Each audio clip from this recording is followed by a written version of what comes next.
Encore aujourd'hui, je me demande si la France est un État de droit. Je suis personnellement, mais écœuré, scandalisé.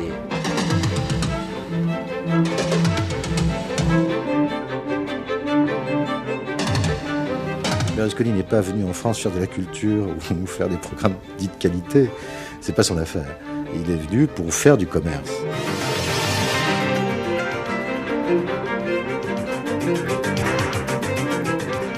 Monsieur Chirac n'admet pas que vous émettiez sur sa tour Eiffel.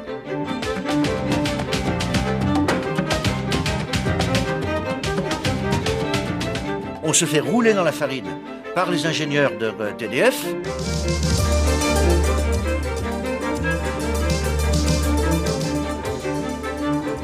Et la communication nous paraissait un monde moderne. Francis Bouc est un homme résolument moderne, donc on s'était dit on va s'intéresser à la communication.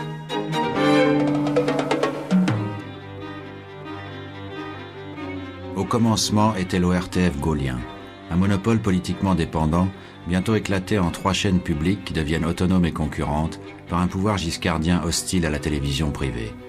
7 ans plus tard, la gauche maintient le pôle des télévisions publiques, mais libère les radios, crée une autorité indépendante chargée de nommer les responsables de l'audiovisuel et surtout met sur les rails une 4e chaîne, à péage, confiée au groupe Havas présidé par André Rousselet. Fin 1984, avec 3 chaînes publiques et Canal+, l'audiovisuel français paraît équilibré.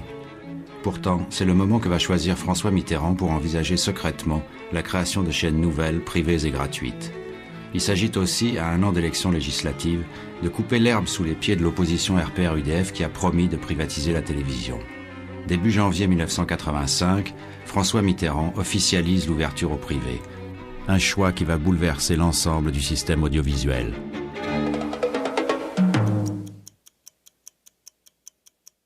Oui, il va y avoir en plus des chaînes du service public, il y aura d'autres chaînes, des chaînes verticales, c'est-à-dire des grandes chaînes nationales qui passeront des arrangements avec des chaînes locales. Oui à la liberté, mais à une liberté raisonnable qui ne tue pas la liberté, a répété hier soir le président Mitterrand, qui a confirmé ainsi, à côté des chaînes de service public, l'apparition prochaine de nouvelles télévisions.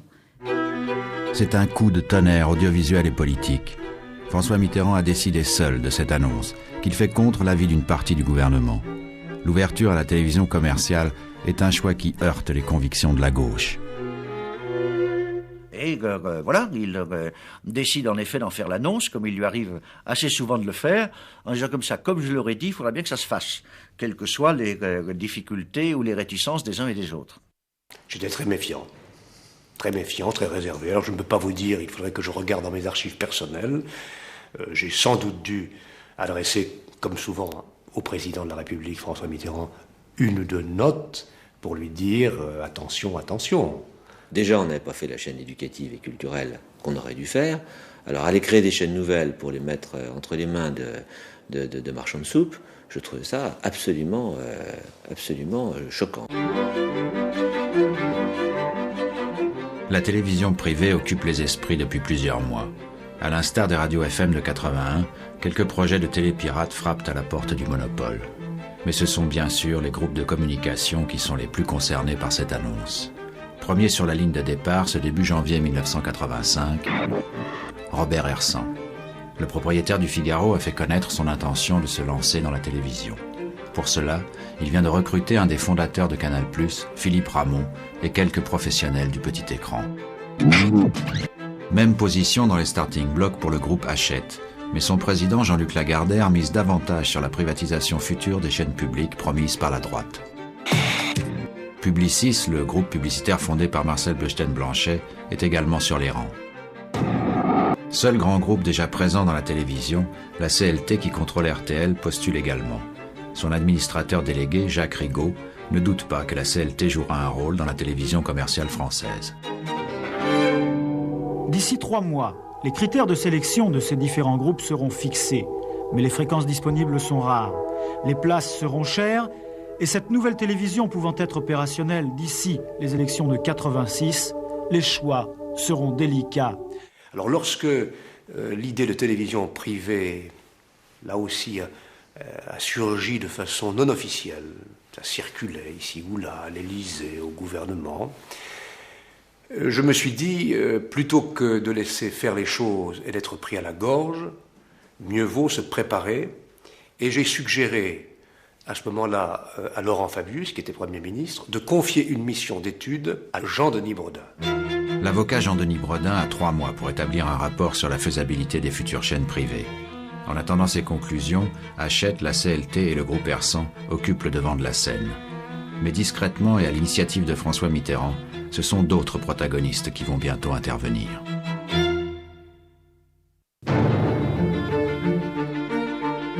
Ces nouveaux acteurs font leur entrée par un projet de satellite.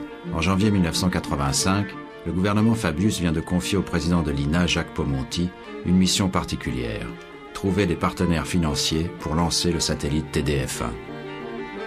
Avec à ses côtés le journaliste Patrick Clément, Jacques Paumonty part à la rencontre de 2 poids lourds de la communication européenne. Le premier est un Britannique, il se nomme Robert Maxwell. Le second est un Italien, il s'appelle Silvio Berlusconi. Et donc, par conséquent, je vois tout le monde. Maxwell, c'est effectivement ma décision. Bien entendu, avant de le faire, j'en rencontre mes autorités. Berlusconi, on me l'a suggéré. Gare de Lyon, siège de l'INA, dernier étage, bureau de Paumonty, le téléphone sonne, le président de la République. Le président de la République dit à Jacques Paumonty, vous devriez vous intéresser à mon ami Craxi. Il m'a recommandé son ami Berlusconi. Voulez-vous prendre contact avec lui et essayer de nouer des alliances? 10 minutes après, on appelait Berlusconi. C'est là où débute l'histoire de Berlusconi en France.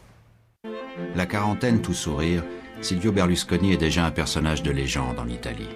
Milanais, ayant débuté dans la construction immobilière, un temps mêlé au scandale de la loge P2, l'homme a bâti sur l'anarchie des ondes italiennes un empire télévisuel qui comprend 3 grandes chaînes commerciales faisant jeu égal avec la RAI. Proche des socialistes italiens, habile homme d'affaires, détenteur de catalogues entiers de séries américaines, Silvio Berlusconi, qui se sent à l'étroit sur le marché italien, mesure très vite l'opportunité que présente la situation française. Il verra dans le satellite européen français la possibilité d'étendre sa présence, de sortir des frontières italiennes pour s'intéresser au monde européen. À l'heure où Silvio Berlusconi est ainsi contacté par la France, un homme vit une situation difficile. Il s'agit du président d'Havas, André Rousselet, dont la chaîne Canal+ vacille dangereusement.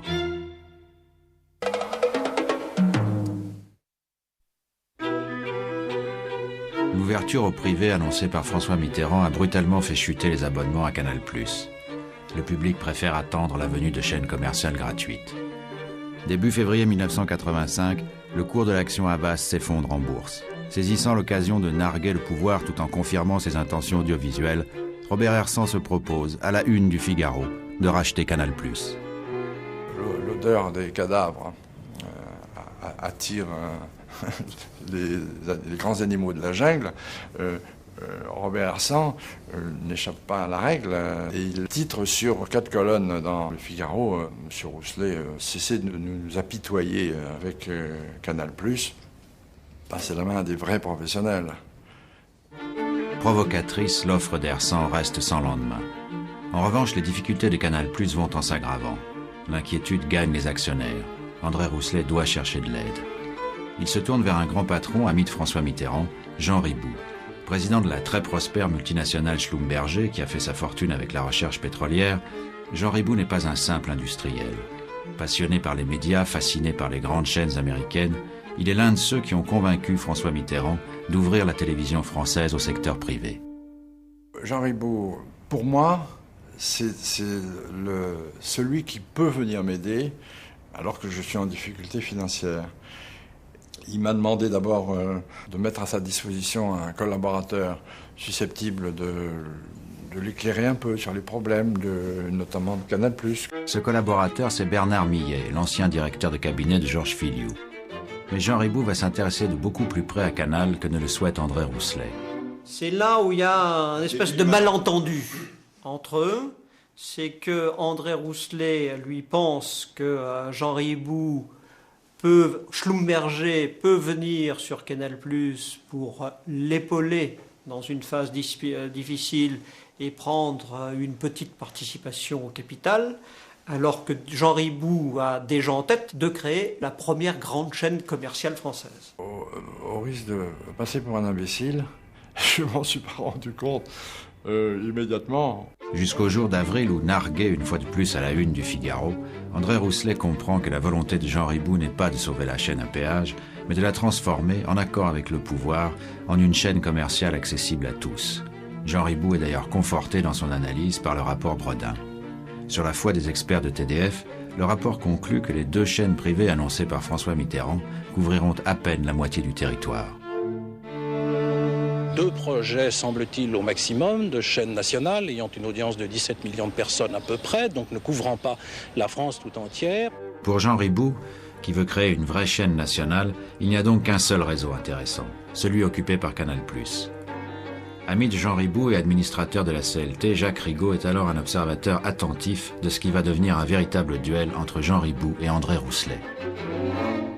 Je sens Jean Ribou frétiller et se dire qu'à moins d'1 an des élections législatives où il y a de fortes chances que la gauche soit défaite, avec une droite vengeresse qui va reprendre ses mauvaises habitudes, pense-t-il, de mainmise sur les médias de service public, il serait peut-être pas mauvais que le président de la République ait une chaîne amie. Et l'on sait que le discours qu'il tient à François Mitterrand est « Canal+ est un échec, va bientôt être un scandale, que ne convertissez-vous cette chaîne à péage ratée en cette fameuse chaîne en clair que vous cherchez à faire ».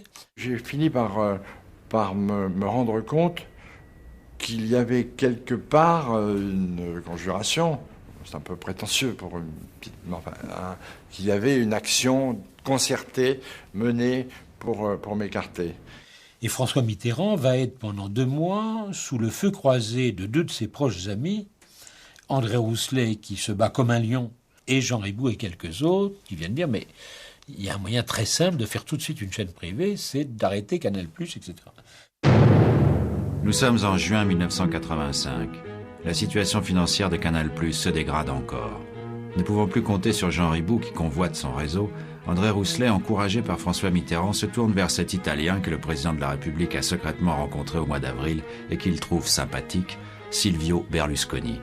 Rendez-vous est pris dans la propriété que celui-ci possède à Arcore, près de Milan. D'un coup, un grand oiseau blanc est arrivé. C'était l'hélicoptère de M. Berlusconi qui s'est posé à 20 mètres de nous. Berlusconi est arrivé en courant avec beaucoup d'élégance. Il m'a salué chaleureusement. Et puis il m'a amené dans la salle à manger. Il s'est arrêté devant un piano. Alors il se met au piano et il me chante, je ne sais pas quel air, en français d'ailleurs. Bon, puis on va déjeuner. C'était la chaleur absolue. J'étais bercé par des paroles tout à fait aimables. Et il m'a dit, mais de toute façon, je crois à votre concept, je vais vous aider, etc. André Rousselet rentre à Paris soulagé, convaincu d'avoir trouvé en Berlusconi un allié. Par la suite, je vois François Mitterrand. Et François Mitterrand me dit, alors, vous avez vu Berlusconi ? Je dis oui, j'ai vu Berlusconi, il a été, je dois dire, très sympathique, très plein de conviction sur la capacité de notre projet, etc. Et il me dit, ah oui, vous croyez vraiment Je dis oui, en tous les cas, ce qu'il m'a dit, parce que moi, il m'a envoyé une petite lettre, et il me montre la lettre, ou il me la lit, je ne sais plus. Et j'ai vu Rousselet, c'est abominable son projet. Il faut pas croire qu'il y ait une chance quelconque de réussir, parce que c'est un projet totalement farfelu. Donc, comme j'ai de l'amitié pour vous, ne faites pas trop confiance à André Rousselet. La chaleur de Berlusconi était trompeuse. Au fond, celui-ci ne croit pas au péage. Comme Jean Ribou, qu'il ne connaît pas, Silvio Berlusconi aurait aimé faire de Canal+, une chaîne commerciale en clair. André Rousselet, qui est pourtant au bord du dépôt de bilan, rompt avec Berlusconi, auquel il ne pardonnera jamais. Au même moment, Jean Ribou, soutenu par le Premier ministre, accentue son offensive. Laurent Fabius était convaincu ou s'était laissé convaincre que l'expérience a été ratée. Et donc, je n'ai à ce moment-là plus qu'un recours, c'est François Mitterrand. Et donc je lui demande audience. Et en fait, le propos que je lui tiens, c'est Canal+ a été initié sous son septennat. Ce sera le succès de son septennat. Et il m'a répondu tout simplement, tout le monde me dit le contraire. Bon, alors, c'est là que j'ai fait quand même intervenir la question de confiance sur le thème je vous sers depuis suffisamment d'années d'une façon loyale pour insister auprès de vous et vous dire que vous devez faire confiance à votre ami et pas aux autres. Et alors il m'a, comme il sait le faire, répondu d'une façon tout à fait limpide en me disant c'est très bien d'être venu me voir, je vais réfléchir. Puis un jour j'étais sur le bord de la piscine, ça devait être vers le 17 juillet, je sais pas, date un peu après, et un coup de téléphone, ici Jean Ribou, André, bravo, je voulais vous féliciter, vous avez gagné, je me réjouis pour vous, au revoir, à bientôt. Il a raccroché, et c'était la dernière conversation que j'ai eue avec lui. Ça ne manquait pas de grandiose, hein, c'était à l'américaine. On félicite l'adversaire, et on casse toute relation avec lui pour la suite. François Mitterrand a tranché. Canal+, chaîne à péage, est sauvé et va décoller vers le succès. Cet arbitrage détermine la politique audiovisuelle du gouvernement Fabius, qui, fin juillet 1985, décide officiellement la création d'une 5e et d'une 6e chaîne.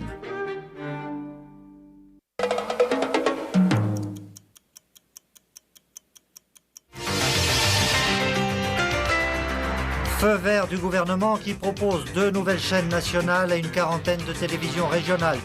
Madame, Monsieur, bonsoir. Le Conseil des ministres s'est penché ce matin sur un dossier qui vous concerne tout particulièrement, la télévision. Le gouvernement avait à décider en quelque sorte ce matin du nombre de boutons à ajouter à vos téléviseurs. Si tout va bien, dans quelques mois, vous pourrez capter une chaîne commerciale multiville adaptée à tout public et une 6e chaîne également commerciale à dominante musicale, cette fois pour les jeunes principalement. Choix et décisions éminemment politiques. À 8 mois des législatives, le pouvoir espère un bénéfice électoral de l'arrivée prochaine de nouvelles images. L'opposition, qui cultive ses projets de privatisation, se voit devancer.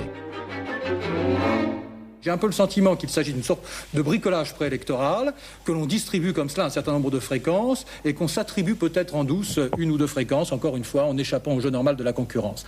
Alors Georges Filiou, poudre aux yeux, bricolage, magouille, j'ai l'impression que lorsque l'enfant audiovisuel paraît, le cercle de famille n'applaudit pas à grands cris. Le gouvernement au Conseil des ministres de ce matin n'a absolument pas parlé des éventuels attributaires des fréquences qui vont être dégagées. Si, comme le dit Georges Filiou, le gouvernement ne parle pas encore des futurs opérateurs de ces chaînes, ce n'est pas un oubli, mais une stratégie. En fait, contrairement à ce qui est annoncé, il n'y aura pour la 5e chaîne ni appel à candidature, ni examen de dossier. Ces opérateurs seront directement choisis par François Mitterrand. Ainsi, alors que les rumeurs attribuent déjà la 5e à la CLT, se dessine à l'Élysée un tout autre schéma. Ayant dû arbitrer entre 2 de ses amis, le chef de l'État n'a voulu en léser aucun. Si André Rousselet a obtenu gain de cause, Jean Ribou est du même coup devenu prioritaire pour la 5e chaîne. Au lendemain de cet arbitrage, François Mitterrand l'incite à faire alliance avec Berlusconi. C'est Jacques Paumonti qui organise la rencontre entre les 2 hommes. Berlusconi est sous le charme. Et pendant 2 heures, Jean Ribou se fait d'abord expliquer qui est Berlusconi, et ensuite va dire ce qu'il a envie de faire, expliquer ce qu'il veut faire, comment il veut le faire, et Berlusconi écoutera. Il écoute mais pose aussi des questions. Est-on sûr qu'il n'existe pas de réseau couvrant plus de 60% du territoire ? L'opérateur italien doute des affirmations de TDF. Convaincu qu'il faut réexaminer cette question, Jean Ribou demande à Bernard Millet de vérifier les calculs de TDF. Après 3 semaines passées carte d'état-major et calculette en main, Millet appelle Ribou. Je rappelle Jean Ribou qui est en vacances à la Carrel, dans la maison qu'il possède dans le Beaujolais où je le rejoins à 15 août, pour lui dire Jean, voilà, j'ai acquis personnellement l'intime conviction que les ingénieurs nous ont trompés que finalement, il existe un réseau susceptible de couvrir 80% de la population, 90% de la population. Si on a cette capacité de toucher 90% de la population, le pari est économiquement jouable, on peut y aller. On peut y aller, mais soigné pour un cancer depuis plusieurs mois, Jean Ribou sait qu'il ne verra peut-être pas la création de cette 5e chaîne. Il veut aller vite. Une volonté partagée par François Mitterrand qui le fait comprendre à Georges Filiou. Le président de la République, François Mitterrand, ne donne jamais de feu vert et ne dit jamais voilà ce qu'il faut faire. Il a, comme toujours, une conversation au cours de laquelle il écoute ce qu'on a à lui dire pour savoir si on est plutôt pour, plutôt contre ou qu'on hésite. Mais on ne sort jamais de son cabinet avec une certitude absolue. Il parle et il espère, et il réussit en général, que celui à qui il s'adresse a compris le message. Donc moi, le message que j'ai compris à l'époque, c'était en effet qu'il souhaitait qu'il y ait Berlusconi, qu'il souhaitait qu'il y ait Jean Ribou, qu'il disait mais on ne peut pas confier la fonction d'opérateur à un opérateur italien, compte tenu justement de l'image qu'il véhicule autour de ses cheveux gominés, et que donc il faut que vous arrangiez pour traiter avec ces deux personnages, et si possible un troisième qui a été Seydoux. À la recherche d'un partenaire français, c'est vers Jérôme Seydoux, l'un des héritiers de la famille Schlumberger et président du groupe Chargeur, que se tourne en effet Jean Ribou. Homme discret, Jérôme Seydoux est à la tête d'une entreprise florissante, aux multiples activités, croisières maritimes, transports aériens et industrie textile. C'est avec lui déjà, peu de gens le savent, que Jean Ribou avait envisagé de reprendre Canal+. Jean Ribou va essayer de monter la 5 un peu comme une compensation d'avoir échoué, disons, sur Canal+. Et il va retomber malade à ce moment-là. Et en fait, je le verrai très très peu. Et je reprendrai un dossier qu'il a lui-même quasiment pas étudié.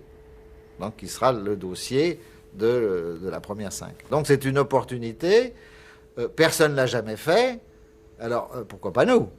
Et c'est début, je crois, fin août, en tout cas, au début septembre, que effectivement la balle est passée à Seydoux, d'après ce que j'ai compris, puisqu'un jour, il m'est demandé de mettre en rapport Berlusconi et Seydoux. Je me souviens très bien de cette soirée. Alors, ce qui est assez amusant, c'est que Berlusconi, il arrive chez moi, puisque le dîner ce soir-là est chez moi, dîner, paraît-il, très secret.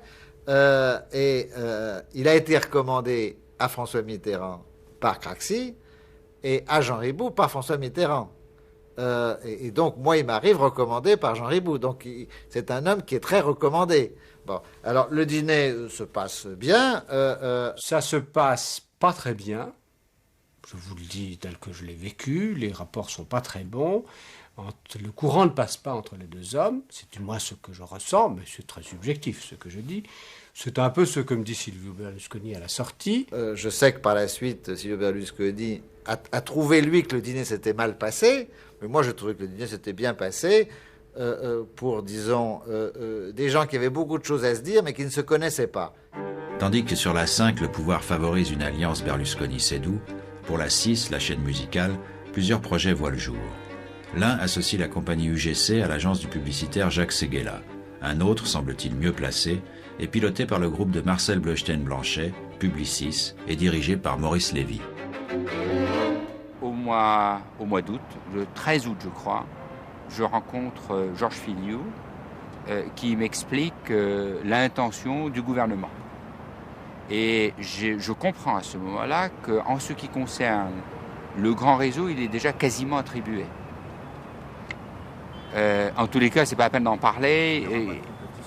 Et je comprends qu'il n'y aura pas de compétition. Ce qui me fait un peu hésiter sur le reste et qui me fait me poser la question de savoir si Publicis a vraiment intérêt à y aller, si jamais les dés étaient pipés par avance. Malgré ses réserves, Publicis, bientôt rejoint par Gaumont Énergie, maintient sa candidature pour la chaîne musicale. À l'automne 85, Jérôme Seydoux et Silvio Berlusconi peaufinent le dossier de la 5 en négociant avec Georges Filiou. Jean Ribou n'en verra pas l'aboutissement. Il meurt en octobre, après avoir souhaité que Christophe Ribou, son fils, participe au projet. Malgré la discrétion qui entoure les contacts entre Seydoux, Berlusconi et le gouvernement, la CLT devine qu'elle est hors jeu. Au soir des obsèques de Jean Ribou, Jacques Rigaud s'inquiète publiquement sur l'antenne d'RTL. À l'heure où il n'est question que de nouvelles télévisions, RTL attend. Jacques Rigaud, président de la RTL et administrateur délégué de la CLT, reconnaît qu'il ne comprend pas. Monsieur Jacques Rigaud. Il se passe actuellement des choses graves que je ne peux plus taire à notre public. Je me refuse à croire que l'on veuille éliminer RTL de l'avenir audiovisuel en France.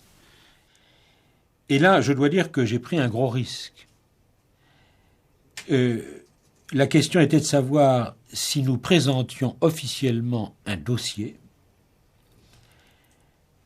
avec le risque de donner au gouvernement de l'époque l'argument pour dire « mais nous avons ouvert une compétition, il y a eu plusieurs candidats, un projet solide, professionnel de M. Seydoux, Berlusconi, Ribou, puis un projet sans doute sympathique, mais qui ne tient pas la route de la CLT, nous avons choisi le meilleur. » J'ai eu à l'époque des conversations directes ou par téléphone et des échanges de correspondance avec Jacques Rigaud.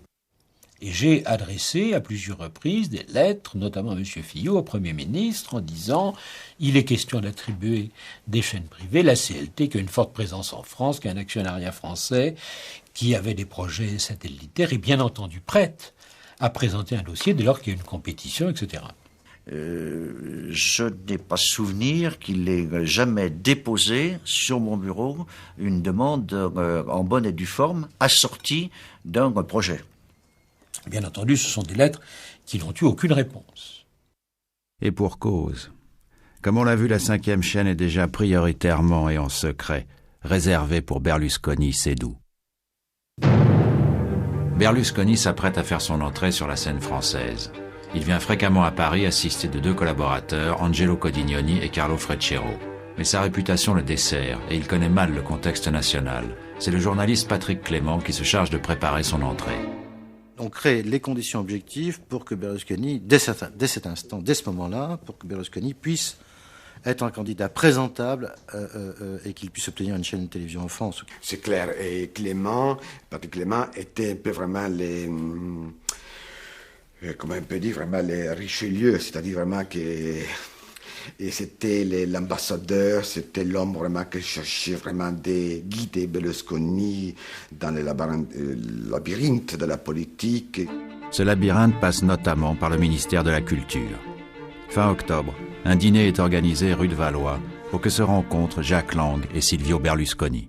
Silvio Berlusconi voulait faire un très beau cadeau à Jacques Lang pour l'impressionner. Et dans la voiture avec Confalonière, il sort, au grand étonnement de Fedel et Confalonière, il sort une boîte en bois précieux, il l'ouvre, c'était un lingot d'or à l'intérieur duquel on avait glissé un truc de montre, enfin je veux dire, un mécanisme de montre. C'était invraisemblable. Importable, immontrable. Il y avait la lune, le soleil, le truc, le machin, il y avait tout. Ça allait en avant, en arrière. Enfin, c'était un mécanisme incroyable. Et Berlusconi, très fier, dit, tu vois, je vais offrir ça à Jacques Lang. Confalonière et moi, lui, non. Parce que déjà, Jacques Lang, il t'attend pas tout à fait bien disposé. Si en plus, tu lui offres un paquet d'or comme ça, il va trouver que le comble de la vulgarité est là devant lui. Berlusconi renonce à offrir cette montre. Le dîner qui suit confirme les divergences de vues entre Jack Lang et le magnat de la télévision italienne. Oui, ce dîner est un dîner vif, chaleureux. Bon, l'homme est intelligent, plein de charme. Et l'écoutant parler, je comprenais que certains aient pu être séduits par le personnage, qui promettait la lune. Il y a un débat très compliqué qui s'instaure parce que Jacques Lang avait quand même invité Filiou, et Filiou et Jacques Lang se parlaient très peu à l'époque. Alors déjà, c'était un miracle. C'était simple, la vie. Et il y a un débat sur les faisceaux hertziens. Et Berlusconi finit par dire, mais les faisceaux hertziens appartiennent à tout le monde. Et le cœur des vierges répond, mais vous n'allez pas voler le ciel français quand même. Horrifiés étaient-ils tous, évidemment. Et ils disaient, en plus, je voyais dans leurs yeux, on va donner le ciel français à ce type, et c'est François Mitterrand qui lui donne. Je crois qu'à cette époque-là, déjà à mes yeux, il représentait un peu le personnage qui avait contribué au déclin du cinéma italien par la concurrence effrénée que les chaînes commerciales italiennes de Berlusconi avaient apportée au cinéma sans aucune garantie, sans aucun garde-fou. C'était deux galaxies qui évoluaient dans deux mondes différents. Enfin, rien ne pouvait rapprocher ces gens-là. Rien. Les semaines passent, François Mitterrand s'impatiente. La 5 doit impérativement émettre avant les législatives de mars 86. Mi-novembre, le président donne l'ordre à Georges Filiou de conclure la négociation. L'ordre donné, c'est peut-être exagéré, mais enfin, une recommandation forte va dans ce sens.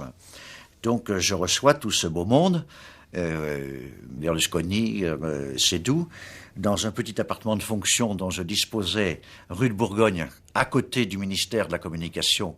Et on discute, si vous voulez, point par point. À chaque fois qu'un point, disons qu'on arrive à des points qu'il faut discuter, on le revoit. Ils ne voulaient céder sur aucun point. Comme toujours, ces grands caïmans, lorsqu'ils négocient, ils essaient d'avoir le maximum d'avantages. Que ça touche à la publicité, au programme, au réseau, etc. Donc ce sont des discussions âpres. Âpres mais fructueuses pour les opérateurs. En un week-end de tractations intenses, Seydoux et Berlusconi obtiennent pour la 5 une concession de 18 ans, des protections contre la concurrence, des interruptions publicitaires à volonté et d'autres avantages. Alors ils mènent à ce moment-là la bataille pour avoir le droit des alcools à moins de 7 degrés. C'est-à-dire que ça exclut naturellement les apéritifs, les digestifs, mais ça exclut également le vin. Par contre, il reste la bière, qui est naturellement un très gros annonceur. Donc voilà, à un moment, on bloque là-dessus. Donc moi, le lendemain matin, à une heure raisonnable, je rends compte, et je dis, ben voilà, si on ne cède pas sur la bière, on ne conclut pas. Et donc le lendemain, j'ai cédé sur les instructions qui m'avaient été données, parce qu'on préférait lâcher la bière, mais conclure. Alors, avions-nous des avantages exorbitants, disant que cette concession qui a été négociée, durement, était, du point de vue de l'opérateur, une meilleure concession que les concessions futures. Ça, c'est sûr. Ou les autorisations d'exploitation futures. C'était une bonne concession. Moi, je dis, on avait bien négocié. Bonjour, ça y est, c'est fait, la France va avoir très vite une 5e chaîne de télévision, très vite, c'est-à-dire avant février prochain. Elle sera gratuite, visible dans une grande partie de la France dès le début, mais il y aura beaucoup de publicité, la pub coupera les films. Sitôt connu, le mariage Seydoux-Berlusconi et les avantages consentis à la 5 déclenchent un tollé. Il n'est pas normal que le gouvernement ait instruit ce dossier dans la plus grande clandestinité et sans qu'aucun contrôle n'ait pu être exercé par qui que ce soit. C'est le fait du prince. Ce pouvoir devient de plus en plus autoritaire. Partout, c'est le désarroi. La presse, les industries cinématographiques, les réalisateurs, les artistes vous crient au secours. Ils craignent même le massacre de leurs œuvres passées à la tronçonneuse des spots publicitaires. La première victime de cette tronçonneuse sera à cette époque le président de la République lui-même, invité d'Yves Mourouzi qui anticipe avec malice et joue les provocateurs. Les télévisions, c'est la même décision. Excusez-moi, Monsieur le Président, je vous interromps. Il est 54 minutes après le début de l'émission. Je vous propose une page de publicité tout de suite.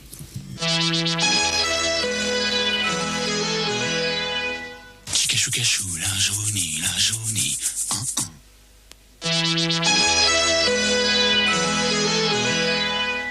Vous disiez? J'ai à peu près compris, oui, ce que vous vouliez dire. Permettez-moi de vous dire que vous êtes une chaîne publique, hein, TF1. Vous n'avez pas le droit de faire ça. Non.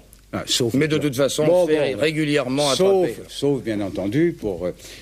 on a un bon bouclier, il y a le président. Pour engager avec moi un dialogue souriant. Oui. Il n'y a pas de chaîne privée possible sans acceptation de la publicité. 1500 personnes rassemblées hier soir autour de la Société des réalisateurs de films et les organisations CGT du spectacle. Le cahier des charges de la 5e chaîne a été rejeté en bloc. Et puis aussi, interdire que nos films passent. Alors déjà, ça privera quand même d'un certain nombre de films et de cinéastes. Et puis si jamais on les passe, faire des procès. Critique à droite, mais également indignation à gauche. Furieux, Jacques Lang adresse une lettre à Laurent Fabius où il lui lance « Un gouvernement Chirac n'aurait pas fait pire ». Non, ça a failli mal se terminer. Il faut dire la vérité, nous étions malgré les liens d'affection qui m'unissaient au chef de l'État et à l'amitié que j'avais pour Laurent Fabius, pendant quelques heures ou quelques jours, avec mes collaborateurs, je me suis interrogé sur mon éventuelle démission. Là, il y avait un mouvement d'opinion assez fort, d'ailleurs plutôt du côté de mon propre bord politique, mais ça à cause de la présence de Berlusconi et de sa réputation. Alors il y a aussi la personnalité de M. Berlusconi, et d'ailleurs il y a peu de temps, c'était il y a 1 an exactement, dans un magazine Antenne 2, vous-même, vous disiez des choses pas très gentilles sur M. Berlusconi. Regardez, on va écouter. Vous avez plusieurs centaines de télévisions privées en Italie. Qu'est-ce qu'il en résulte? Il n'y a plus qu'un monsieur, M. Berlusconi, qui s'est assuré la maîtrise de la quasi-totalité de ce réseau, qui représente 75% de l'audience. Et pourquoi faire? Eh bien, pour diffuser des sous-séries américaines et japonaises et pour faire du fric avec la publicité. Alors ça, Monsieur Filiou, c'était en décembre 84, il y a 1 an juste. Alors simplement, qu'est-ce qui vous a fait changer d'avis sur M. Berlusconi? Je n'ai rien à retirer de ce que j'ai dit. Georges Filiou s'est dévoué corps et âme comme ministre de la Communication. Au fond, je ne l'enviais pas d'être à la tête d'un ministère aussi difficile dans cette période de transition. Il en a pris plein les gencives. Il a été attaqué de part et d'autre, à gauche, au centre, à droite. Il devait concilier parfois l'inconciliable. Pourquoi ces états d'âme? Tout simplement parce que les uns et les autres assument difficilement leurs propres contradictions. Si l'opposition gagne en 1986, elle privatisera au moins 2 chaînes de télévision. Or, François Mitterrand, qui a l'intention de rester à l'Élysée jusqu'en 88, redoute les conséquences d'une telle mesure. C'est la raison pour laquelle il a tenu à confier à un proche cette 5e chaîne. Pas d'illusion, la télévision, qu'elle soit privée ou publique, reste et restera un enjeu politique. Fait du prince et principe du fait accompli, au lendemain de cette annonce, François Mitterrand confirme et balaie les objections. Une autre majorité peut en effet s'offrir d'autres luxes, pas tous les luxes, mais d'autres luxes. Par exemple, comme cela est annoncé dans le programme d'un grand parti, la privatisation d'Antenne 2 à je ne sais qui, hein. Sans doute un maître de la culture, un scrupuleux de l'information. Mais vous avez posé des questions, à peu près vous tous, ou du moins c'était contenu, sur le groupe qui a été, disons, le gagnant de ce qui n'était pas une compétition, puisque finalement il était le seul. Le groupe s'appellerait Sedou Berlusconi, pour bien me faire comprendre. Ouais, on m'a compris. Mais le président de la République, au cours de sa récente conférence de presse, a déclaré qu'il n'avait qu'un seul projet. Alors, est-ce que vous considérez qu'il a menti ? Je ne me permettrai certainement pas de dire ça, mais je dirais que son gouvernement ne l'a pas mis en mesure d'avoir choisi entre différents projets. Et quand on me dit « mais il n'y avait pas de dossier », c'est le réflexe de la demoiselle des Postes qui vous dit « pour un envoi recommandé, vous n'avez pas rempli le formulaire ». Alors est-ce que vous on me le donne, le formulaire. Évincée de la 5, la CLT se porte candidate à la 6e chaîne qui reste à attribuer. À la même heure, avec Patrick Clément et son équipe, Berlusconi s'entraîne pour une conférence de presse réglée comme un show à l'américaine. On prend Berlusconi, on l'enferme rue du Dragon, on le met devant des caméras, on le met dans mon bureau, et on avait fait faire pratiquement 3000 fiches sur tous les secteurs de la société française, sociale, politique, le cinéma, la production, tout ce qui était possible, chaque fiche de 12 lignes. Et on s'est aperçu que Berlusconi a mémorisé toutes les fiches, incollables sur n'importe quel sujet. Et là, entre autres, il y a 2 garçons, Hervé Brusini et Jean-Luc Manot, qui viennent faire le training avec moi. Et c'est Brusini qui invente la formule Champagne Beaujolais, Beaujolais Champagne. La télévision à laquelle nous commençons à penser, c'est pas une télévision Coca-Cola, c'est pas une télévision spaghetti, ça serait mieux une télévision Beaujolais. Champagne le samedi. Pour arroser Paris, la 5 a besoin de passer par les émetteurs de la Tour Eiffel dont le sommet est réquisitionné. Cette affaire devient l'objet d'une virulente bataille politique. Pressé, le gouvernement a négligé de négocier avec le maire de la capitale, Jacques Chirac. Alors la Tour Eiffel, elle appartient à la ville de Paris. Et donc on ne pouvait toucher à cet émetteur qu'en nationalisant la Tour Eiffel, parce que les textes à l'époque ne permettaient pas à TDF, qui est donc l'installateur des fréquences, d'installer de nouveaux émetteurs sur la Tour Eiffel pour mettre en place la 5 et la 6. C'était pas une réquisition. c'était une modification de caractère général de la réglementation. Et je me souviens à l'époque que le maire, M. Chirac, était furibard. C'est une espèce de hold-up légal profondément immoral, qui ne m'étonne pas. S'il n'y avait pas eu cette petite guerre de la Tour Eiffel, il est probable qu'après, lorsque nous sommes arrivés au pouvoir, les choses auraient été beaucoup plus cool, si j'ose dire. Jacques Chirac doit s'incliner. La 5 émettra de la Tour Eiffel. Mais l'incident conforte l'opposition dans sa volonté de remettre en cause l'existence de la 5 après les élections. La révolution audiovisuelle que vit la France fin 1985, début 86, ne se résume pas à la seule apparition demain d'une 5e chaîne. C'est l'ensemble du paysage qui se transforme. Pronostiqué au printemps par André Rousselet, le succès de Canal+ se confirme. Plus de 600 000 abonnés ont adhéré au programme de la chaîne à péage. C'est vrai que ça a été un travail titanesque pour aboutir à ces 630 000 abonnés en fin de première année.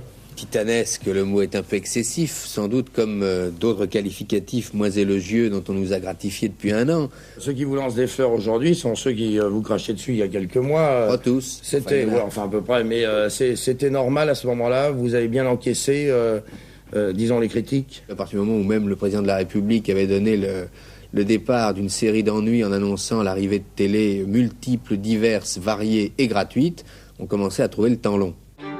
Dans le service public, d'importants changements sont en cours. Longtemps leader, Antenne 2 est désormais derrière TF1, dont le PDG Hervé Bourges a redressé l'audience. Fin 85, la haute autorité, qui se sait en sursis à la veille des élections, renouvelle les présidents des chaînes publiques. Hervé Bourges est reconduit à TF1. À Antenne 2, chaîne que l'on s'attend à voir privatisée, la haute autorité nomme un gestionnaire venu du privé, Jean Drucker, et confie FR3 à Jeanine Langlois-Glandier. Nommés pour 3 ans, ils sont perçus comme les PDG de la cohabitation qui s'annonce. Début 1986, enfin, c'est sans grande surprise qu'on apprend l'attribution de la chaîne musicale. Publicis l'emporte sur les projets de Jacques Séguéla et de la CLT. Le gouvernement a décidé de confier la réalisation de ce projet à un groupe réunissant 4 des grands acteurs de la télévision, ou plutôt de la communication en France, c'est-à-dire Publicis, les films Gaumont, Énergie et l'agence Gilbert Gros. Nous savions que l'attribution de la 5 était le fait de l'Élysée et nous savions que l'attribution de la 6 serait le fait du gouvernement. Nous savions que l'attribution de la 5 avait fait l'objet d'énormément de critiques et que la 6 se voulait être exemplaire et que la concurrence était vraie et que la compétition entre les deux projets n'était pas feinte. Une nouvelle fois, la CLT est donc écartée de l'audiovisuel français, aux grandes dames de Jacques Rigaud. Quand Jacques Rigaud dit « je n'irai pas danser la danse du ventre dans la cour de l'Élysée pour obtenir une fréquence », que François Mitterrand est informé de ce genre de propos, naturellement, il l'apprécie mal.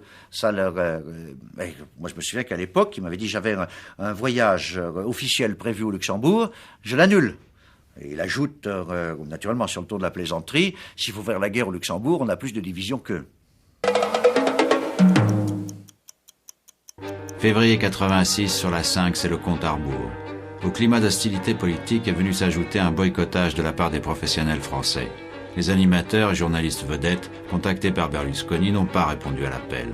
Et lorsqu'apparaissent les premières images le 20 février 86, ce sont celles d'une 5 pour une grande part fabriquée en Italie dans les studios de Berlusconi sur le modèle italien. La chaîne est fraîchement accueillie par le public et déjà condamnée par la droite. Bonne chance, la 5. La 5, ça va être super. La 5, c'est classieux.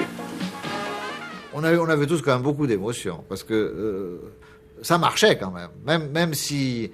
Et la première émission était assez enlevée, qu'il y avait un certain rythme, et nous, de toute manière, est-ce qu'on regardait bien les images? J'en suis pas bien sûr. Je crois qu'on était quand même un peu fatigués, et on était très contents que ça marche. Naturellement, les papiers sont terribles, les critiques sont féroces, et on commence la télévision. Mesdames, Mesdemoiselles, Messieurs, pour la première fois sur la 5, la publicité.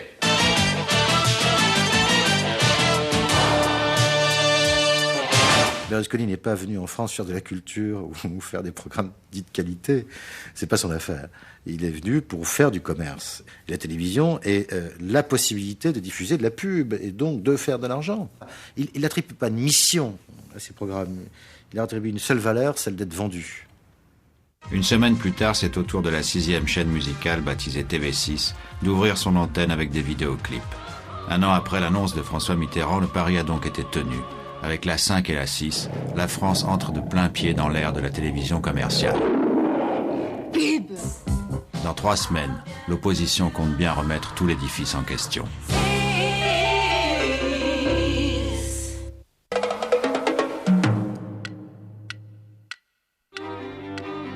En mars 86, Jacques Chirac succède à Laurent Fabius au poste de Premier ministre. François Léotard prend les portefeuilles de la culture et de la communication. La cohabitation commence. Et pour ce qui est de l'audiovisuel, c'est l'heure de l'application du programme commun RPR-UDF. Au menu, privatisation, réattribution de la 5 et de la 6 et remplacement de la haute autorité. Première des questions, combien et quelles chaînes privatiser? Très vite, le gouvernement renonce à l'idée de vendre 2 chaînes publiques. Jacques Chirac a toujours été à la fois très modeste et très pragmatique pour ce qui concerne l'audiovisuel. Nous avons fait les comptes, puisque malgré tout, quand on est au pouvoir, il faut de temps en temps sortir sa calculette, et par conséquent, nous avons très rapidement, à Matignon en particulier, et nous l'avons fait admettre à François Léotard, qu'on ne pouvait privatiser qu'une seule chaîne de télévision. Oui, mais laquelle? François Léotard est pour Antenne 2. À Matignon, Jacques Chirac penche pour FR3. Tout se joue lors d'une réunion interministérielle début avril.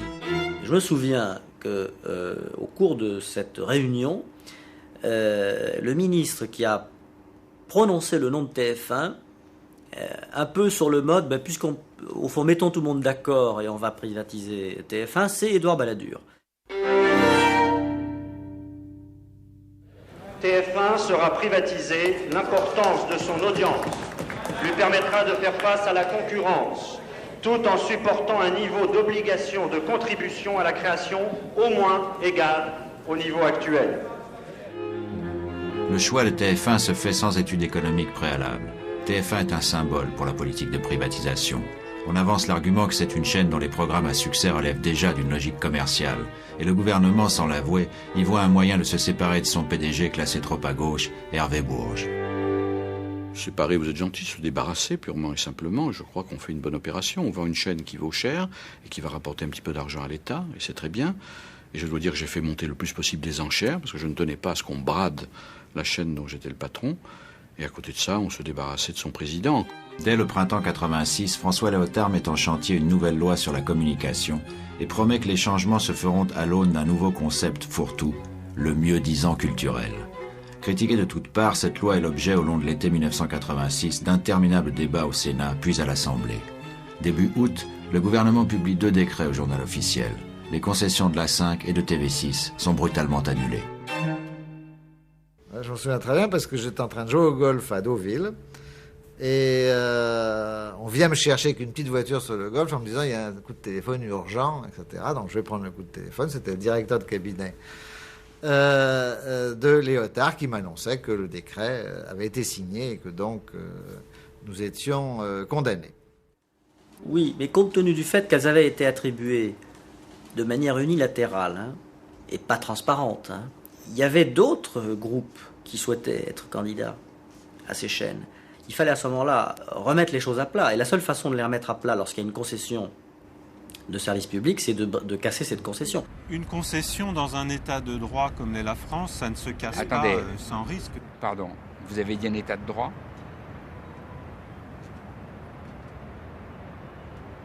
Encore aujourd'hui, je me demande si la France est un état de droit. Je suis personnellement écœuré, scandalisé, profondément choqué de la manière dont le gouvernement de l'époque s'était conduit et la rudesse avec laquelle nous avons été traités. L'indifférence au travail qui a été fourni, l'indifférence à l'émotion que ceci suscitait, l'indifférence à la signature de l'État. Personne ne comprenait. Le Wall Street Journal, le Financial Times ne comprenaient pas comment une concession pouvait être cassée. Par crainte de l'écran noir, le gouvernement invite la 5 et la 6 à poursuivre leurs émissions jusqu'à la désignation de nouveaux opérateurs. De la même manière, la haute autorité est maintenue jusqu'à l'installation prochaine d'une CNCL, Commission nationale de la communication et des libertés. Fin septembre 86, la loi Léotard est adoptée. Quelques semaines plus tard, c'en est fini de la haute autorité que préside Michel Cotta. La haute autorité qui apparaissait, qui avait été jugée pour son action pendant les 5 ans, avait été jugée très indépendante. Je crois que personne ne pouvait se faire d'illusions là-dessus et tout le monde nous le reconnaissait. Au fond, on a trouvé, les gens qui arrivaient au pouvoir en 86 n'avaient pas tellement envie de la garder parce que c'était le symbole, au fond, du mitterrandisme de 82. Et j'ai vu Chirac en janvier 86, Chirac m'avait dit « Ne t'inquiète pas, on n'enlèvera pas la haute autorité ». Mais j'ai jamais cru une seconde. D'abord, c'était pas une promesse. C'est pas une promesse, c'est une intention. Condamner la haute autorité l'est aussi depuis le printemps 86, lorsque le nouveau Premier ministre Jacques Chirac, mécontent des journaux télévisés, irrité par les commentaires sur son action à la tête du gouvernement, a retrouvé au cours d'un meeting les accents menaçants d'un Pompidou fustigeant les journalistes de l'ORTF. Je souhaite que chacun se reprenne. Tout le monde y a intérêt. Alors je fais appel au sens des responsabilités de chacun pour que raison soit gardée et que l'information en France conserve ou affiche la dignité qui doit être celle d'une démocratie. Vite fait, bien fait pour la CNCL, la Commission nationale de la communication et des libertés qui s'installait aujourd'hui dans ces meubles. L'aventure de la CNCL, nouvelle instance chargée de veiller sur l'audiovisuel, ne démarre pas sous les meilleurs auspices. Pléthorique, nettement marquée à droite, elle commet un premier impair le jour de son installation en omettant tout simplement d'inviter le président de la République, qui ne l'oubliera pas. Gabriel de Broglie, élu président de la Commission nationale de la communication et des libertés. Gabriel de Broglie connaît bien la radio et la télévision puisqu'il a été directeur général de Radio France et président de l'INA. La première tâche de cette CNCL, qui est maintenant prête à fonctionner, va consister à désigner ou à confirmer les PDG des chaînes publiques. Quelques jours plus tard, l'audiovisuel renoue avec ses vieux démons. La CNCL donne satisfaction au pouvoir et affiche son peu d'indépendance en renvoyant les PDG de chaînes nommés par la haute autorité, qu'elle remplace par des PDG considérés comme sympathisants de la nouvelle majorité. En attendant la privatisation, Hervé Bourges conserve TF1, mais Claude Contamine remplace Jean Drucker à Antenne 2 et Renéan prend à FR3 le fauteuil de Jeannine Langlois-Glandier.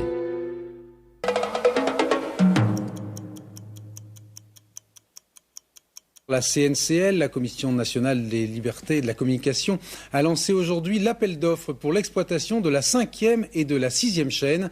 Si vous avez l'intention d'être acheteur, vous avez jusqu'au 9 février 20h pour déposer votre dossier en 20 exemplaires. Du côté des chaînes privées, l'automne 1986 est une saison trompeuse. S'agissant de la 5 qui doit être réattribuée, Berlusconi et Seydoux paraissent définitivement hors jeu. Grand perdant de la saison 85-86, la CLT, associée au groupe Havas, ne doute pas cette fois de devenir l'opérateur de la 5e chaîne, à laquelle postule également sans grande chance le financier Jimmy Goldsmith. Quant à la 6, il est probable, pense-t-on, qu'elle reviendra à nouveau au groupe Publicis, le pouvoir disant alors souhaiter le maintien d'une chaîne musicale sur ce réseau. Le vrai suspense, attendu, viendra, croit-on, de l'affrontement entre les groupes candidats à TF1. Ils sont 3. Le premier à ouvrir, à mettre sa mise pour démarrer le jeu sans perdre une minute, c'est Robert Hersan. Son dossier est prêt, des spécialistes de l'audiovisuel travaillent dessus depuis longtemps. Dans son jeu, son groupe de presse et la pression qu'il peut exercer, mais aussi 11 députés à l'Assemblée, qui sont liés à lui. Le joueur qui a misé immédiatement après pour suivre et voir le jeu, c'est Jean-Luc Lagardère, à la tête du groupe Hachette, 10 milliards de francs. Ils veulent être opérateurs principaux de la chaîne, mais pourraient faire un tour de table et s'associer à Francis Bouygues. Pas un seul joueur n'a les moyens de jouer seul. Le tour de table ne fait que commencer. De ces 3 groupes, Hachette, présent dans la presse et l'édition, paraît le plus à même de répondre aux critères du mieux-disant culturel. Son PDG y croit. Dans la stratégie du groupe Hachette, il est clair que la télévision est une priorité. Enfin, je ne serais pas à la hauteur de mes chevilles si, à l'époque, j'avais négligé l'investissement dans la télévision. Absolument pas. De la part de Jean-Luc Lagardère, ce n'est pas par caprice. Ce n'est pas pour avoir une danseuse télé.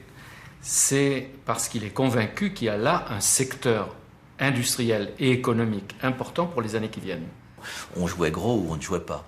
Et en l'occurrence, on a essayé de jouer gros, comme d'autres d'ailleurs. Donc là, il n'y a pas eu l'ombre d'une hésitation dans le choix stratégique. C'était à l'évidence le dossier de la privatisation d'une grande chaîne qui valait la peine. Ce sont des arguments partagés par un outsider qui fait sourire, Francis Bouygues, leader mondial du bâtiment. Son groupe ne pèse pas moins de 40 milliards de francs, et Francis Bouygues rêve de diversifier ses activités. Il a chargé un homme de ses dossiers, Patrick Lelay. En 1985, le groupe Bouygues venait de terminer une grosse opération de diversification qui était la reprise du groupe Scraig, premier groupe routier français. Et moi, je m'occupais de la diversification avec Francis Bouygues. Et on avait une vraie réflexion sur ce que l'on pourrait faire pour le futur, parce que je me souviens toujours que Francis Bouygues, le lendemain où on avait fait l'opération de la Scraig, qui était quand même un groupe qui faisait 20 milliards de chiffre d'affaires, donc en l'agrégeant au groupe Bouygues, on doublait l'activité. Il m'avait dit, bon, maintenant, il serait peut-être temps de faire des choses sérieuses, parce que pour le moment, on a quand même un peu bricolé. Et la communication nous paraissait un monde moderne. Francis Bouygues était un homme résolument moderne, donc on s'était dit, on va s'intéresser à la communication. On ne sait pas bien ce que c'était. Bouygues ignore tout de la communication, mais ça ne l'empêche pas de voir grand. Comme Hachette, c'est TF1 qu'il veut. Au cours de l'année 86, les deux groupes envisagent même un moment de faire candidature commune. Oui, moi j'ai travaillé longuement avec des collaborateurs de Jean-Luc Lagardère pour mettre au point un protocole. Mais évidemment, les discussions sont sur le thème. Hachette prendra le leadership et Bouygues s'assoira à côté. Ça me paraît normal, non ? Je crois qu'on a quelques titres à faire valoir.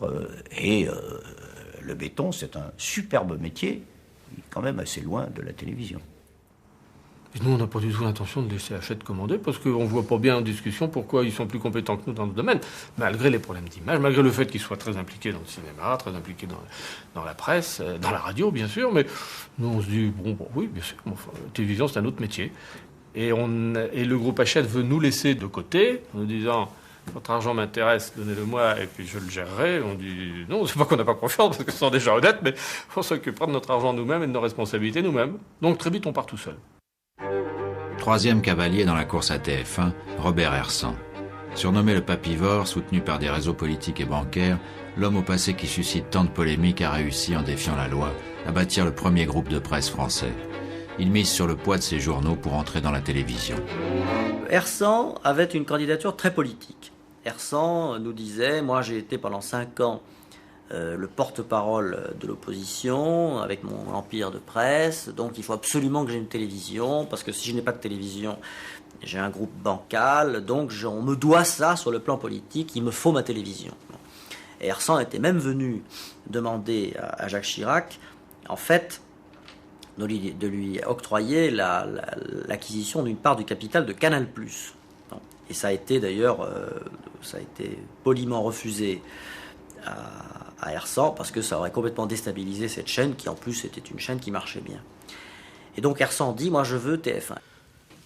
Robert Hersan n'a jamais pensé être le propriétaire absolu de l'ensemble de TF1, mais il voulait en être l'opérateur, c'est-à-dire détenir au moins 25% de TF1. Et à ce moment-là, nous disons à Hersan, écoutez, c'est gros, ça va coûter très cher, vous êtes quand même déjà relativement endetté, en plus en termes d'affichage politique, vous concédez la première chaîne de télévision, alors que vous avez quand même une image très forte, très connotée, c'est pas très facile. Essayez plutôt de vous intéresser à la 5. Le 17 décembre 86 à 8h30, Robert Hersan m'appelle et me dit, venez me voir. Je vais le voir, il me dit, nous abandonnons TF1 et nous sommes dorénavant sur la 5. Et je lui dis, c'est officiel. Il m'a dit, pour vous et pour moi. Mais surtout, on laisse un flou. Surtout, nous continuons à faire croire que nous allons sur TF1.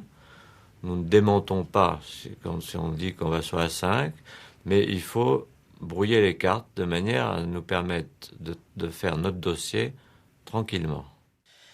Et c'est pendant les vacances de Noël que j'apprends que finalement Robert Hersan va sans doute changer son fusil d'épaule et être candidat à l'attribution de la 5. Et là, je me trouve devant une situation assez semblable, malgré des différences à celle de 85, à savoir s'il y a une compétition entre Hersan et nous, ça va être une fois de plus le pot de terre contre le pot de fer, et nous allons être écrabouillés. J'en suis d'autant plus convaincu que certains membres de la CNCL, qui a remplacé la haute autorité, et qui se présentent comme des bons amis, me disent « Mais ne vous découragez pas, sans doute Hersan est-il candidat, mais c'est une compétition et vous avez de très bons atouts, etc. » C'est ça qui m'a le plus mis la puce à l'oreille. Comprenant que la 5 ne peut plus échapper à Hersan, la CLT décide de se rabattre sur le réseau de la dernière chance, celui de la 6e chaîne. Début 87, elle fait alliance avec la Lyonnaise des Eaux, présidée par Jérôme Monod, ancien secrétaire général du RPR, pour présenter un projet de chaîne plus généraliste que musical. Quant à Hersan, il va mettre tous les atouts de son côté. En renonçant à TF1, il rend un service au pouvoir. Il lui en rend un second, en se rapprochant de Berlusconi et Seydoux, ce qui donne à sa candidature le visage de la continuité. Effectivement, nous avons suggéré aux opérateurs anciens de rester dans le tour de table et on leur a fait savoir qu'ils n'étaient pas considérés comme des bêtes nuisibles. C'est la rencontre du réalisme. Pour Robert Hersan se présenter devant la CNCL avec les deux anciens, se présenter comme opérateur, comme patron, avec les deux anciens qui avaient été nommés pour l'ancienne 5 par la gauche, c'est un atout de plus, c'est clair. Berlusconi était le diable de la télévision. Il y avait tous les défauts d'agent commercial. Hersan avait tous les défauts vraiment idéologiques. Était la droite, était vraiment la peur, c'est ça. Et tous les deux vont se marier, fiancés, et vont décider de faire la télévision commerciale. C'était vraiment un mariage les plus diaboliques de l'Europe. Vraiment, c'était les deux monstres ensemble. Et pour rien vous cacher, moi sur ce point, j'avais été demandé conseil à François Mitterrand lui-même. Je lui ai dit, mais bon, on a question, qu'est-ce que vous feriez à notre place? Il m'a dit, est-ce que vous pensez que ça serait une bonne affaire? Bon, je lui ai dit, non, logiquement, s'il gère bien, oui, mais bien plus difficile que la première. Est-ce que vous pensez que vous pourrez avoir de l'influence? Je lui ai dit, au début, sûrement aucune. Il me dit, si j'étais vous, je rentrerais. Donc, moi, j'étais personnellement réticent. Silvio Berlusconi avait déjà décidé d'y rentrer, puisque lui, il voulait continuer à pouvoir vendre ses programmes. Et donc, c'est, si je peux dire, sur les conseils de François Mitterrand que je me suis retrouvé dans la deuxième 5. C'est en tacticien politique que François Mitterrand incite Jérôme Seydoux à rempiler sur la 5. Il a donné le même conseil au groupe Berlusconi. Le président ménage l'avenir. Il sait que Robert Hersan n'aura peut-être pas toujours les pleins pouvoirs sur la 5. Pour l'heure, Hersan s'équipe en studio de télévision ultramoderne. C'est un argument de plus dans le dossier que Philippe Ramon concocte pour la CNCL qui prépare l'audition des candidats pour fin février 87. Un dossier qui promet tout. Il fallait y mettre le mieux-disant culturel. C'est la pire des conneries qu'on n'ait jamais inventées dans l'audiovisuel français. C'est-à-dire que nous étions obligés d'ajouter dans ce dossier des obligations par rapport à nos concurrents. Et donc, ce dossier était fait uniquement pour plaire à la CNCL et à cette connerie de mieux-disant culturel. Examen de passage spectaculaire pendant plusieurs heures cet après-midi au siège de la Commission nationale de la communication et des libertés. Devant les 13 membres de la CNCL, les candidats à la reprise de la 5e chaîne ont plaidé leur cause et répondu aux questions. Le pluralisme s'inscrit de lui-même dans les nécessités commerciales de la chaîne, au-delà de la nécessité politique. Même si ça ne m'empêche pas, par ailleurs, de faire des journaux qui épousent un point de vue particulier. Pour l'instant, on partage l'émotion 50-50.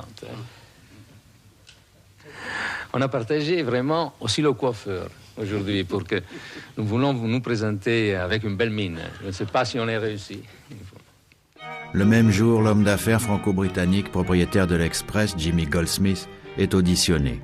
Son projet pour la 5 n'a aucune chance devant une CNCL acquise à la solution Hersant-Berlusconi. Quelques jours plus tard, le 23 février 87, la CNCL délibère. En fin de matinée, elle rend son verdict. La 5 revient, comme prévu, au tandem Hersant-Berlusconi. La réattribution de la 6e chaîne musicale va en revanche donner lieu à un coup de théâtre. 3 candidats ont été auditionnés. Publicis, qui se présente à sa propre succession. C'est une chaîne à dominante musicale. Nous ne glissons pas sur le terrain des généralistes puisque nous savons que les généralistes sont en nombre suffisant. Un autre projet, appelé TFM, est la CLT associée à la Lyonnaise des Eaux dans un dossier de chaîne plutôt généraliste. La direction de ce projet, au nom de code Métropole Télévision, a été confiée à l'ancien PDG d'Antenne 2, remercié par la CNCL, Jean Drucker. Il s'agit sans la moindre équivoque d'un projet de chaîne généraliste, c'est-à-dire une chaîne complète, globale. À l'intérieur de ce projet, la principale particularité, c'est que la place accordée à la musique est tout à fait importante. Ce même 23 février, après avoir délibéré sur la 5, la CNCL examine dans la foulée le cas de la 6. Et là, en moins d'une heure, il y a un consensus. C'est la chaîne musicale. Et là, contre toute prévision de calendrier, la séance est arrêtée avant le déjeuner, sans vote, sans décision. Quelques membres, dont les plus éminents, bien sûr, sortant in fine, in extremis, un argument alors totalement étonnant, qui était celui de notre nécessaire solidarité avec la politique étrangère de la France. En d'autres termes, la victoire de Publicis, qui paraissait acquise, gêne aux entournures une partie de la CNCL et le gouvernement Chirac qui ne se résigne pas à voir la CLT et la Lyonnaise des Eaux écartées. On craint un clash diplomatique avec le Luxembourg. Quelques coups de téléphone auprès de membres de la CNCL vont permettre au pouvoir de renverser la tendance. Et puis, visiblement, l'heure du déjeuner est propice à ce qu'un certain nombre de coups de téléphone soient passés, à ce qu'un certain nombre de contacts soient organisés. Et pendant le déjeuner, j'ai été appelé au téléphone par Gabriel de Broglie, président de la CNC, que j'ai trouvé très tendu et très solennel et qui m'a dit « Nous sommes en délibération, j'ai une question à vous poser.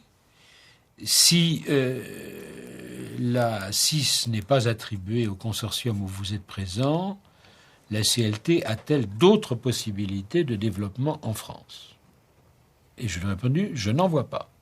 Ça a été un appel très solennel à la réflexion, à la raison et à la soumission aux impératifs de politique étrangère. Et puis on est passé au vote, et puis est sorti ce qui est sorti. Un peu plus tard dans la journée, la CNCL attribuait une concession de 10 ans à Métropole TV pour la 6e chaîne.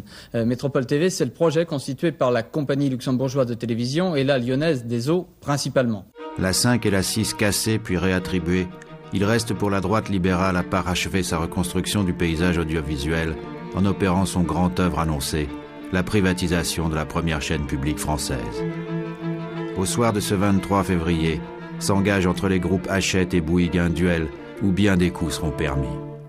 Avant minuit, Bouygues et Lagardère devront avoir remis leur dossier de candidature à la CNCL. À 20h, Bouygues s'exécute. À minuit moins le quart, Hachette n'a toujours pas déposé de dossier. Au même moment, avec méthode et cynisme, Hersant et Berlusconi sont déjà en train de vider TF1 de sa substance en achetant à prix d'or ses vedettes. C'est une lutte à mort qui commence entre les chaînes.